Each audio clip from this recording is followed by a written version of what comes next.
خوشحالېدل په دښمن باندې. یو سړی په خپل دښمن خوشحالېږي، دا په اسلام کې څنګه ده؟ په دښمن باندې خوشحالېدل. نو تاسو طالبانو دې خبرې ته غوږ ونیسئ. دښمن ته دې ضرر ورسېده، ته به په دښمن خوشحاله کېږې که نه به خوشحاله؟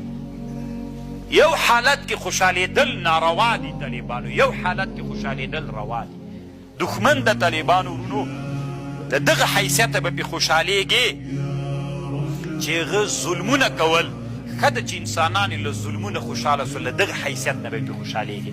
ودلي د دما زور، یعنې دا خو دما زور دی، بیخي هېڅ هم نه دي کړي، دما زور دي. دا طالبانو ځکه دا ناروا ده، دوی دا تزکیه د نفس ده، ولا تزکو انفسکم. ودلي دما بزرګي و کرامت وایي که نه وایي خلک؟ زموږ په ټولنه کې وایي که نه؟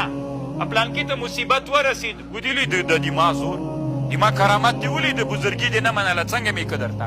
نو دا طالبانو له دغه جهته ناروا ده، مطلق ناروا نه ده چې بیا تعبیر غلط وکړي طالبانو. شماتت په دښمن د دغه حیثیت نه چې ظالمو خلک له ظلم نه خلاص ول، بلکل روا ده. خو له دغه حیثیت نه ودلي د دمازور و کرامت و بزرګي چې څنګه مې که درته، نو دا طالبانو له دغه حیثیت نه ناروا ده.